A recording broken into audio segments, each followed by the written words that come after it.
The first punch landed before anyone realized a storm was breaking, a sudden crack of violence inside a quiet restaurant where soft music and clinking plates had promised an ordinary night. A man in a tailored suit staggered sideways as a chair scraped hard against the floor, and in that frozen second, three shadows moved with intent, turning a public place into a battlefield. Fear rushed through the room like spilled water, fast and unstoppable, and most people did what fear teaches them to do. They looked away, they shrank back, they waited for someone else to act. Before the story unfolds any further, if you believe in kindness, second chances, and ordinary people doing extraordinary things, please take a moment to like this video, share it with someone who needs hope, leave a comment, and subscribe to the channel name. Your support helps stories like this reach hearts that are still learning to believe. The man who had been attacked was known to many but truly understood by few. He was a CEO whose name moved markets and whose face appeared on magazine covers, yet that night he was just another person trying to enjoy a quiet meal after a week of pressure and decisions that never slept. The restaurant was one of those places where wealth blended into warm lighting and polished wood, where success sat quietly in tailored jackets and watches that cost more than some cars. He had chosen the corner table not to be seen, but to feel normal for an hour. When the attack came, it did not care about titles or achievements. Violence does not recognize resumes. The three men moved with the confidence of those who believed no one would stop them. Their anger had been simmering long before they walked through the door, fed by grudges, desperation, and the dangerous comfort of numbers. They surrounded the CEO, their bodies forming a wall of threat, their movements fast and reckless. Plates shattered, glasses tipped, and the room filled with gasps and the sharp intake of breath that comes before panic. A server froze mid-step, hands trembling, while diners pressed back into their chairs, eyes wide, hearts racing, minds calculating distance to the exit.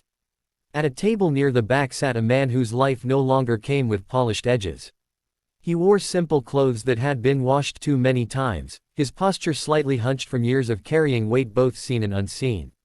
He was a single father, the kind whose phone background held a picture of a child smiling with missing teeth, the kind who measured time in school pickups and bedtime stories. His hands were rough, his eyes tired, and his mind carried memories that did not fade when the lights dimmed. He had served in the Navy once, long ago, when the world had been sharper and rules had been clearer. Since then, life had tested him in quieter but deeper ways. He had come to the restaurant not for luxury, but for a small celebration. His daughter had passed an exam she had struggled with all year, and he wanted to mark the moment, to show her that effort mattered. She was at home with a neighbor now, and he planned to bring back dessert as a surprise. As he watched the chaos unfold, his body reacted before his thoughts caught up. Training never truly leaves, it sleeps lightly and wakes fast. In his chest, something tightened, not fear, but recognition. He knew what uncontrolled violence looked like. He knew how quickly moments could turn irreversible. The world narrowed for him, the way it had on rolling decks under open skies and in tight corridors where seconds meant everything. He noticed details others missed, the way one attacker's weight shifted forward, the way another's hands clenched too tight, the lack of coordination that comes from anger rather than skill. He also noticed the CEO's eyes, wide but focused, searching not for escape but for understanding of what was happening to him. It was the look of someone realizing that money could not buy safety in this instant. 15 seconds passed. In those seconds, the room held its breath. Then the single dad stood up. There was no dramatic announcement, no heroic pose. Just a chair pushed back carefully, deliberately, as if noise itself might make things worse. He moved with a calm that felt almost out of place, stepping into the space between threat and target with a steadiness that came from surviving storms others never saw. His presence shifted the energy immediately. One of the attackers hesitated, confused by the unexpected interruption, while another laughed nervously, mistaking calm for weakness. What followed was not flashy or excessive. It was controlled, precise, and over almost as quickly as it began. Years of discipline guided his movements, not to harm but to stop harm. He used angles and leverage, redirecting force rather than meeting it head-on. Chairs toppled, a table slid, and within moments the three men were no longer advancing. The restaurant erupted into chaos then, screams finally breaking free, people scrambling, phones lifted, staff shouting for help. Security arrived, then police, then the slow return of oxygen to the room as the danger dissolved into handcuffs and flashing lights outside the windows. The single father stepped back, suddenly aware of the ache in his joints, the tremor in his hands that came after adrenaline faded. He had not thought about consequences, about recognition, about anything beyond stopping what needed to be stopped. Now, standing there, he felt the weight of being seen. The CEO, shaken but unharmed, looked at him with an intensity that was different from gratitude alone. It was recognition of something deeper, an understanding that in a moment where power and wealth failed, character had stepped forward. Around them, diners whispered, servers cried quietly, and the manager offered apologies that felt small compared to what had just happened. Later, as statements were taken and the restaurant slowly returned to something resembling normal, the single dad tried to slip away.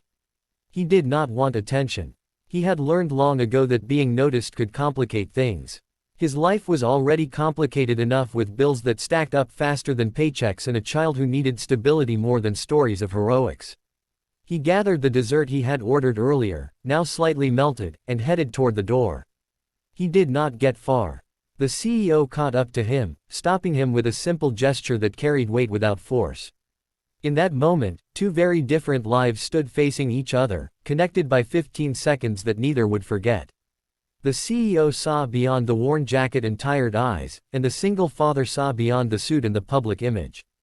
There was no speech, no promises made in that instant, just an exchange that acknowledged something rare, respect earned without asking. In the days that followed, the story spread, as stories like this always do. Headlines focused on the attack, on the danger, on the shock of it happening in such a place. Somewhere in the articles, a line mentioned an unnamed veteran, a single father who had intervened. Comments poured in online, strangers debating bravery, responsibility, and whether anyone should step in at all. The man at the center of it read none of it. He was too busy getting his daughter to school, too busy making dinner stretch, too busy being exactly who he had been before that night. Change came quietly. It began with a call he almost didn't answer, a number he didn't recognize ringing during his lunch break. Then an invitation, framed not as charity but as opportunity. The CEO had asked questions, real ones, about who had stepped in and why. He learned about service, about sacrifice that did not end with a uniform folded away, about a man who carried leadership without a title. What followed was not a miracle handed down, but a door opened. Work that valued discipline. Support that respected dignity. A chance to build something stable, not just for himself, but for his child. The single father struggled with accepting help. Pride is a stubborn thing, especially for those who have learned to survive without leaning on anyone. But he also knew the weight of responsibility. His daughter deserved more than scraped by nights and worry lines she was too young to notice but old enough to feel. Accepting the opportunity was not weakness, it was choosing a better future. Months passed, then a year. Life did not become perfect, but it became steadier. Mornings were less rushed, evenings less heavy. His daughter laughed more freely, her sense of safety growing in ways that could not be measured on paper. Sometimes, late at night, he thought back to the restaurant, to the moment he stood up without knowing where it would lead. He understood now that courage does not always roar. Sometimes it is a quiet decision made by someone who refuses to look away. If this story is reaching something inside you, if it reminds you that even small moments can change lives, please take a second to like this video, share it, and let us know in the comments that you were here. Your engagement tells us these stories matter, and it helps keep them alive. The CEO never forgot either. Success continued, pressures remained, but something fundamental shifted. He began to see people differently, to recognize value beyond metrics and margins. In speeches and meetings, he spoke less about profit and more about responsibility, about the unseen strength in ordinary lives. He knew that one night, his world had been held together by someone who asked for nothing in return. Before this story ends, we have a special request for you. Please comment below with the word kindness if you believe that stepping in, even when it's hard, can change the world in ways we may never fully see. In the end, the restaurant returned to being just a restaurant.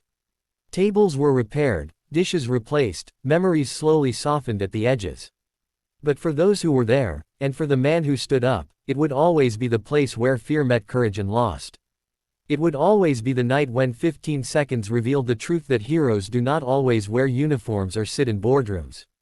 Sometimes, they are single parents carrying quiet burdens, choosing to act because someone has to.